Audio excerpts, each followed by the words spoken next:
Hello everyone, welcome back to Let's Do Chemistry channel, and today we are discussing the syllabus of UP PGT Maths. Okay तो ये जैसे कि आप लोगों को पता है कि अभी आपका पेपर हो जाएगा कुछ टाइम बाद, लगभग जनवरी में शायद आपका पेपर हो जाएगा, पूरी संभावनाएं हैं। तो आप कॉन्टिन्यूसली पढ़ाई करते रहिए। अब हम सिलेबस डिस्कस करते हैं। सबसे पहले है अलजेब्रा में आपका क्या क्या आने वाला है। अलजेब्रा में आपका कुछ इक्वेशंस आएंगी और अर्थमेटिक, ज्योमेट्रिक, हार्मोनिक जो आपकी सीरीज़ होती है। जैसे कि आपने देखा होगा उसमें आपको बहुत सारी सीरीज़ में लॉग दे देगा, लॉग ए, लॉग बी, लॉग सी। अगर एचपी में है तो बताइए ए बी सी किस में होंगे, पीएचपी जीपी, इस तरीके के क्वेश्चंस आपके बहुत ज़्यादा देखे गए हैं। इसके बाद आपका सीरीज़ जैसे कि आपको स्क्वायर वाली सीरीज़, क्यूब वाली सीरीज़, इसका मतलब क्या है, जैसे कि 1 square plus 2 square plus 3 square up to so on n square क्या होता है, n+1 2n+1/6। और ऐसी 1 cube plus 2 cube plus 3 cube up to so on n cube, that is n+1/2 का होल स्क्वायर। इस तरीके की मतलब जो 11th क्लास में आपने पढ़ा है वहाँ से आपका क्या है, ये है। ठीक है, तो ये अब फर्स्ट टॉपिक आपका हो गया बीजगणित, यानी कि इंग्लिश में हो गया आपका अलजेब्रा। और आपका इसमें क्या क्या है, इसमें आपका परमुटेशन कॉम्बिनेशन है। परमुटेशन कॉम्बिनेशन के साथ साथ आपका इसमें बाइनोमियल थ्योरम है, चरघातांकी मतलब एक्सपोनेंशियल और लॉगरिथमिक सीरीज़ आपकी है, और आपका साथ में क्या है, प्रोबेबिलिटी भी आपकी है। ठीक है, तो ये आई होप यहाँ तक आपको समझ में आया हो। सेकंड आपका है डेटर्मिनेंट में आपके क्या है, क्या है डेटर्मिनेंट में आपका 3x3 का जो डेटर्मिनेंट होता है उसका एक्सपेंशन कैसे करते हैं। क्रैमर रूल से n=3, मतलब वही 3x3 के लिए आपको क्या करना है, मतलब क्या 3 इक्वेशंस आपको दी रहती हैं, x y z की वैल्यूज़ कैसे निकालते हैं। मतलब आपको एनालिसिस ये करना है कि आपको पढ़ना क्या है। ये 12th का सिलेबस है, तो आपको 12th में 11 12 तो आपको बहुत ही अच्छे से क्लियर करना है, क्योंकि आपने देखा अभी तक अलजेब्रा और डिटरमिनेंट में आपका 11th और 12th ही था पूरा का पूरा। बस इसमें नया क्या था, डिटरमिनेंट में आपका नया था, डिटरमिनेंट में आपकी जो नई चीज़ थी वो थी आपकी क्रैमर्स रूल, और अलजेब्रा में जो आपकी नई चीज़ थी वो क्या थी, थोड़ी सी नई चीज़ भी क्या कहें, ग्रेजुएशन में जो आपने पढ़ी है ब्रीफली वो आपने एचपी वहाँ अच्छे से पढ़ी हुई है। तो एपी जीपी एचपी वाले जो कोरिलेशन है या एक्सपोनेंशियल और लॉगरिथमिक वाले जो रिलेशन है वो आपने ग्रेजुएशन में ज़्यादा पढ़े हुए हैं। इसके बाद है आपका थर्ड है आपका क्या, मैट्रिक्स में आपका क्या क्या आ रहा है। मैट्रिक्स में आपका आ रहा है प्रोडक्ट और transpose, symmetric, skew symmetric matrix और कोफैक्टर, और आपका आ रहा है कोफैक्टर माइनर, आप पढ़ ही लीजिएगा। और आपकी जो मैट्रिक्स में भी आपका जो आप अननोन वेरिएबल्स निकालते हैं इक्वेशन से, वो भी आ रहा है। इसके बाद है आपका सेट थ्योरी में आपका क्या क्या आ रहा है। सेट थ्योरी में आपका क्लोजर, एसोसिएटिव, डिस्ट्रीब्यूटिव और डिमोगन थ्योरम और इक्विवेलेंस रिलेशन और इनवर्स और फॉग, गॉफ और पियानो की जो आपकी एक्सियम्स हैं। ठीक है, ये सारी चीज़ें आती है। देखिए ये भी सब 12th है, बस थोड़ा बहुत आपका कुछ नया है। डिमोर्गन भी आप पढ़ चुके हैं, उसका थोड़ा सा और ब्रीफ में हो सकता है अगर ऊपर आपने देखा हो। वैसे ये सब 11th 12th मिक्स। ठीक है, इसके बाद है आपका ग्रुप थ्योरी में आपका क्या क्या है। ग्रुप थ्योरी देखिए, अब ग्रेजुएशन का कॉन्सेप्ट आ गया। इसमें आपका इसमें आपको क्या क्या पढ़ना है, ऑर्डर पढ़ना है आपको ग्रुप का, साइक्लिक ग्रुप पढ़ना है आपको, और आपको पढ़ना है एबिलियन। आपको पता होना चाहिए कि एबिलियन कोई ग्रुप होता है तो क्यों होता है। सब ग्रुप आपको पढ़ना है, और साइक्लिक के अंदर भी सब ग्रुप कैसे होते हैं। और इसके अंदर आपके क्वेश्चन किस टाइप के आते हैं, जैसे आपको दे देगा एक ग्रुप आपको दे देगा A² A³ up to so on A⁴ बताइए इसके जनरेटर कौन है। इस तरीके से साइक्लिक जनरेटर पेपर में बहुत पूछा जाता है, ऑर्डर पेपर में बहुत पूछा जाता है। ग्रुप आपके 2 टाइप के होते हैं, फाइनाइट इनफाइनाइट, तो बताइए। और इसके अंदर आपके बहुत सारे क्वेश्चन होते हैं, जैसे आपको कोई सेट दे देगा उससे ऊपर सेट थ्योरी से भी और इससे भी इंटरमिक्स क्वेश्चन भी होते हैं कि ऑन टू फंक्शन बताइए, इन टू फंक्शन बताइए, इक्विवेलेंस रिलेशन कितने होंगे ये बताइए। इस तरीके के क्वेश्चन है ना, इस तरीके के क्वेश्चन पेपर में बहुत ज़्यादा आते हैं। तो ये आप सिर्फ वही आपको ध्यान होना चाहिए कि हमें इतना लंबा सिलेबस कवर करना है, तो हम ये नहीं कि हम कुछ भी पढ़े जा रहे हैं, हमें बिल्कुल कंटेंट बहुत ज़्यादा सोच समझ के कंप्लीट करना है। इसके बाद है आपकी लीनियर अलजेब्रा में आपका क्या क्या है। देखिए लीनियर अलजेब्रा में आपको पढ़ना है पहले तो आपको वेक्टर का जो लीनियर एडिशन होता है वो पढ़ना है, वेक्टर्स के बारे में इसका आपको पढ़ना है, थोड़ा डायमेंशन वगैरह के बारे में पढ़ना है। आप देखिए थोड़ा सा आपको वेक्टर वगैरह से रिलेटेड पढ़ना है, और थोड़ा आपको क्या पढ़ना है, डायमेंशन वगैरह। जैसे कि आपने देखा होगा इसमें बहुत सारे ऐसे थ्योरम्स हैं इसके अंदर, बहुत सारी बेसिकली। तो जो हम अगर आपकी डिमांड आएगी तो हम आपको पढ़ाएंगे ये, तो उसमें हम आपको बताएंगे कि इसमें फिक्स हैं कुछ कुछ थ्योरम्स, अगर आपने पढ़ ली वो कवर अप हो जाएगा आपका सिलेबस। इसके बाद है आपका लीनियर ट्रांसफॉर्मेशन और matrix. Linear transformation of matrix मतलब ये मैट्रिक्स ही है, ये मैट्रिक्स का बड़ा भाई है एक तरीके से, जो आपने ग्रेजुएशन में पढ़ा है। क्या आपने कैले-हैमिल्टन थ्योरम पढ़ी थी वहाँ पे, और आपने मैट्रिक्स में अलग अलग तरीके के, आप मैट्रिक्स में क्या देखते थे, आप देखिए बहुत सारी तो इसके अंदर आएगी। पहले तो थ्योरम्स भर भर के फंडामेंटल थ्योरम्स आएंगी इसके अंदर, और आप देखेंगे लीनियर ट्रांसफॉर्मेशन किस तरीके से होती है। लीनियर ट्रांसफॉर्मेशन में आपने पढ़ी होगी दो तरीके का मतलब प्रॉपर्टी होती है जो लीनियर ट्रांसफॉर्मेशन में फॉलो करनी होती है ना, एडिशन के साथ एक मल्टीप्लिकेशन के साथ, है ना। तो ये आपको जैसे T alpha plus beta, T of alpha plus T of beta, इस तरीके से ना। और अल्फा अगर मैं मल्टीप्लाई कर दूंगी ट्रांसफॉर्मेशन के आगे से, तो वो जो आपका पीछे भी आपको क्या मिलेगा, अल्फा मिलेगा, इस तरीके से। और इसके बाद है आपका कोऑर्डिनेट ज्योमेट्री। कोऑर्डिनेट ज्योमेट्री में आपको क्या क्या पढ़ना है। कोऑर्डिनेट ज्योमेट्री में देखिए 2D है, 3D है, मतलब इसमें सबसे ज़्यादा जो क्वेश्चन पूछे जाते हैं वो ये पूछे जाते हैं। जैसे कि आपका 2D है, 2D के अंदर कौन कौन से कोनिक सेक्शन आ गए, आपका आ गया हाइपरबोला, इलिप्स, सर्कल, है ना, और पैराबोला। ये तो आपको पता होना चाहिए कि इनमें इसेंट्रिसिटी क्या होती है। इसेंट्रिसिटी किसकी, जैसे इसेंट्रिसिटी 0 है तो क्या हो जाएगा, सर्कल हो जाएगा, 1 है तो क्या हो जाएगा, आपका पैराबोला हो जाएगा। इस तरीके से ग्रेटर देन 1 है, लेस देन 1 है, क्या होगा, ये आपको पढ़ना है। पोलर कोऑर्डिनेट्स इसके अंदर आपको पढ़ने हैं।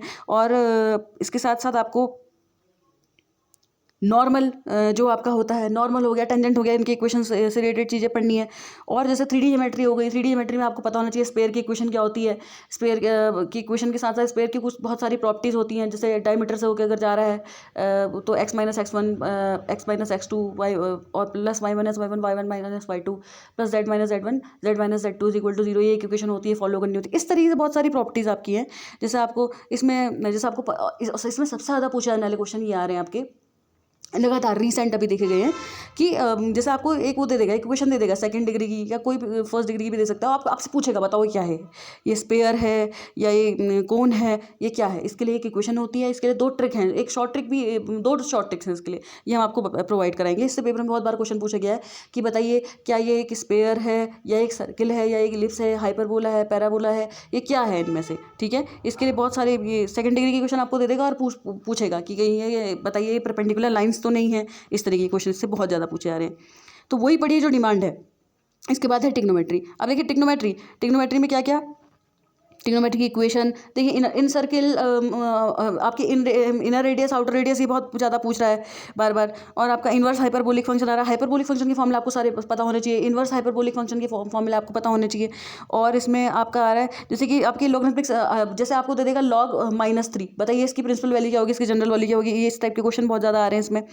तो आपको वही पढ़ना है जो पेपर में बहुत ज़्यादा देखने को आ रहे हैं। और कॉम्प्लेक्स टिग्नोमेट्री के अंदर जो कॉम्प्लेक्स फॉर्म होती है वो भी आपकी क्या आ रही है, इसमें बहुत ज़्यादा आ रही है। और आपको अब देखिए पूरा टिग्नोमेट्री में कॉम्प्लेक्स मिक्स कर रखी इसने, जैसे कि एम्पलीट्यूड पूछा जा रहा है, मापांक और कोणांक, आर्ग्यूमेंट आपसे पूछा जा रहा है, ठीक है, डी मोरविया थ्योरम आपसे पूछी जा रही है। और एक्सपोनेंशियल सीरीज आपसे, एक्सपोनेंशियल हाइपरबोलिक जो आपकी हाइपरबोलिक हो गई, लॉगरिथमिक हो गई और एक्सपोनेंशियल हो गई, सभी टिग्नोमेट्री के अंदर अप्लाई होती है, ये सब भी आपकी आ रही है। इसके बाद है आपका डिफरेंशिएशन। डिफरेंशिएशन के अंदर क्या क्या है, डिफरेंशिएशन के अंदर आपका logarithmic series, trigonometric series, exponential no मतलब सीरीज नहीं, जैसे आपको एक्सपोनेंशियल फॉर्म में दे देगा उसका डिफरेंशिएशन करना होगा, जैसे e⁻x, x², x³ मतलब मल्टीप्लिकेशन में आपको सारी चीज़ें दी होंगी, उसका आपको डिफरेंशिएशन करना होगा, इस तरीके के क्वेश्चन। और मिनिमम मैक्सिमम आपका आ रहा है, नॉर्मल और टेंजेंट आपका आ रहा है इसके अंदर। और आपको कॉन्टिन्यूटी पता होनी चाहिए। देखिए कॉन्टिन्यूटी आपको पता होनी चाहिए, इसके अंदर आपने 3 चीज़ें पढ़ी होंगी, Rolle's theorem and Lagrange's mean value theorem और कॉची थ्योरम, ये आपकी आती हैं इसके अंदर। मतलब ये पूरा ये सारी थ्योरम्स आपको क्या होनी चाहिए, पता होनी चाहिए। जैसे कि आपको इसमें पता होगी टेलर थ्योरम आपने पढ़ी होगी, डी मोरविया थ्योरम आपने पढ़ी होगी। और इसके अंदर जो आता है वो आता है आपका टेलर थ्योरम आएगी, मैक्लॉरिन थ्योरम आएगी, एल हॉस्पिटल का रूल है ना, इनडेटर्मिनेंट फॉर्म्स जो आपकी होती हैं वो सब इसके अंदर क्या होगा, ये सारी चीज़ें इसके अंदर आएंगी, ये आपको पढ़नी है, ठीक है। डिफरेंशिएबिलिटी आपको पता होनी चाहिए। और डिसकॉन्टिन्यूटी, टाइप्स ऑफ डिसकॉन्टिन्यूटी आपको पता होनी चाहिए। वैसे टाइप्स ऑफ डिसकॉन्टिन्यूटी इसके अंदर नहीं आता, लेकिन कॉन्टिन्यूटी डिसकॉन्टिन्यूटी के क्वेश्चन अक्सर देखे गए हैं, मतलब इसी के अंदर आया वो लगभग। इसके बाद है आपका इंटीग्रेशन। इंटीग्रेशन में आपका क्या क्या आ रहा है, पार्शियल इंटीग्रेशन, सब्स्टिट्यूशन करके जो इंटीग्रेशन होते हैं वो, और आपकी डेफिनेट इंटीग्रेशन, देखिए यहाँ तक तो पूरा 12th है। इसके बाद एरिया अंडर द कर्व्स है, एरिया अंडर द कर्व्स के बाद लास्ट में जो इसका टॉपिक दिए हुए हैं जिसमें इसने सरफेस एरिया और वॉल्यूम पे आपको इंटीग्रेशन निकालने के लिए दे रखा है। ये जो आपका टॉपिक है ये थोड़ा थोड़ा ग्रेजुएशन से है। इसमें देखिए गॉस डाइवर्जेंस थ्योरम आपने पढ़ी होगी, है ना, स्टोक्स थ्योरम आपने पढ़ी होगी और ग्रीन्स थ्योरम आपने पढ़ी होगी। थोड़ा बहुत वहाँ भी मिक्स हो जाएगा, इंटरमिक्स, वो सब भी इंटीग्रेशन के अंदर भी आता है, वेक्टर के अंदर भी आता है। फिर आपकी आ रही है डिफरेंशियल इक्वेशन। डिफरेंशियल इक्वेशन में हम देख लेते हैं क्या क्या आ रहा है। डिफरेंशियल इक्वेशन बनाना आ रहा है आपका, और देखिए इसमें आपका ऑर्डर डिग्री तो हमेशा ही पूछा जाता है, और पार्शियल फ्रैक्शन का यूज़ करके भी डिफरेंशिएशन होता है, वो भी आ रही है। लैग्रेंज की थ्योरम आ रही है, लैग्रेंज मेथड आपने पढ़ी होगी, जो p p plus q q plus q q is equal to H इसने दिया है, तो आपने देखा होगा d p upon p is equal to d q upon q. इस तरीके से हम सॉल्व करते हैं उसकी इक्वेशन को, वो वाली इक्वेशन है आपकी। और शार्पिट मेथड आपकी आ रही है, ये वैसे चार्पिट होती है वो मेथड, इसमें शार्पिट लिखा है। ये आपकी मेथड आ रही है, ये सेकेंड डिग्री के पार्शियल डिफरेंशियल इक्वेशन को सॉल्व करना, ये आपका आ रहा है। कैनोनिकल फॉर्म्स आपकी आ रही हैं। तो फर्स्ट डिग्री की क्वेश्चंस भी आपकी आ रही है, देखिए वही पढ़िएगा जो सिलेबस में है। आप देखिए इसके बाद आपका आ रहा है सदिश विश्लेषण का मतलब क्या हो गया, वेक्टर एनालिसिस। वेक्टर में आपको क्या क्या है, वेक्टर में ये आप देखिए पूरा फिजिक्स है, 11th की फिजिक्स में आ जाइए आप। टाइप्स ऑफ वेक्टर, इसके बाद है ट्रायंगल लॉ, इसके बाद है मतलब एडिशन, और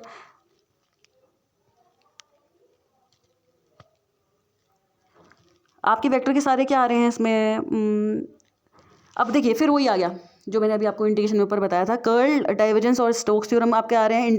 मतलब कहने का मतलब ये है वेक्टर जो पूरी ग्रेजुएशन की है पूरी है, वो वेक्टर का डिफरेंशिएशन, वेक्टर का इंटीग्रेशन ये आ रहा है। वेक्टर का यूज़ कहाँ कहाँ पे होता है, कौन सी मतलब ऐसा कह सकते हैं कौन सी क्वांटिटी हमारी वेक्टर है, कौन सी क्वांटिटी हमारी स्केलर है, उसके बारे में आपको पता होना चाहिए। ठीक है, ये फिजिक्स हो गई पूरी यहाँ से स्टार्ट। अब इसके बाद है इसके बाद आपका हम देख लेते हैं डायनेमिक्स वगैरह में आपका क्या क्या आ रहा है। ठीक है, मतलब पूरा फिजिक्स हम लगातार देख रहे हैं। इसके बाद है आपके फोर्सेस से रिलेटेड कि इक्विवेलेंट फोर्सेस क्या होते हैं। ठीक है, वो आ रहा है आपका। सेंटर ऑफ ग्रेविटी आपकी आ रही है, कैटेनरी आपकी आ रही है। आप देख सकते हैं ये आपने डायनेमिक्स करके एक किताब पढ़ी होगी ग्रेजुएशन में, उससे रिलेटेड चीज़ें हैं। इसके बाद है आपका इसके बाद 11th और ग्रेजुएशन पूरा मिक्स है। इसमें क्या क्या है, प्रोजेक्टाइल मोशन है, वर्क है, इसके साथ साथ आपकी एनर्जी है, इसके साथ पावर है, और लीनियर मोमेंटम, जो आपका लीनियर मोमेंटम का कंजर्वेशन है। इसके बाद है आपका कोलिजन ऑफ पार्टिकल्स, और फिर आपका जड़त्व गुण मतलब हो गया इनर्शिया, और जड़त्व गुणनफल मतलब हो गया प्रोडक्ट ऑफ इनर्शिया जो होती है आपके। इनर्शिया में आपने देखी होंगी, इनर्शिया में आपका सबसे ज़्यादा जो पूछा जाता है वो पूछा जाता है कि बताइए मोमेंट ऑफ इनर्शिया क्या है। अलग अलग ज्योमेट्री देगा, मोमेंट ऑफ इनर्शिया पूछ देगा। ये आपका सिलेबस हो गया कंप्लीट। अब इससे भी हम आपको छाट छाट के बताएंगे, ट्रिक्स भी बताएंगे और चीज़ें भी बताएंगे आपको क्या क्या पढ़ना है। पर ये मतलब सिलेबस रिलेवेंट चीज़ें सिर्फ आप पढ़िएगा। अगर आप बहुत ज़्यादा एक्स्ट्रा चीज़ें पढ़ रहे हैं, बहुत ज़्यादा ब्रॉड चीज़ें पढ़ रहे हैं, तो देखिए सिलेक्शन फिर ऐसा सिलेक्शन होने में टाइम लगेगा फिर, क्योंकि आप वही चीज़ें पढ़ते रह जाएंगे। अभी आपको सिर्फ काम की चीज़ें पढ़नी है, वो चीज़ें जो पेपर में आ रही हैं। जैसे इससे रिलेटेड बहुत सारी चीज़ें, जैसे कि आपको ये ऊपर जो फोर्सेस वाला आया उसमें लेमिस थ्योरम भी कहीं ना कहीं उसमें अप्लाई हो जाती है। 3 फोर्सेस वाला जो है, या हम ऐसा कह सकते हैं कि मतलब आपको साइन लॉ जो है वो पता होना चाहिए, है ना, कुछ कुछ कॉन्सेप्ट है। तो टीजीटी और पीजीटी का सिलेबस जो है बिल्कुल मर्ज आउट है।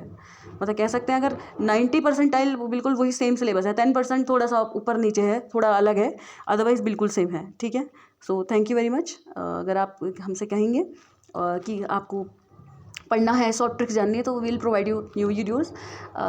If you like the video please do share, comment and subscribe this channel.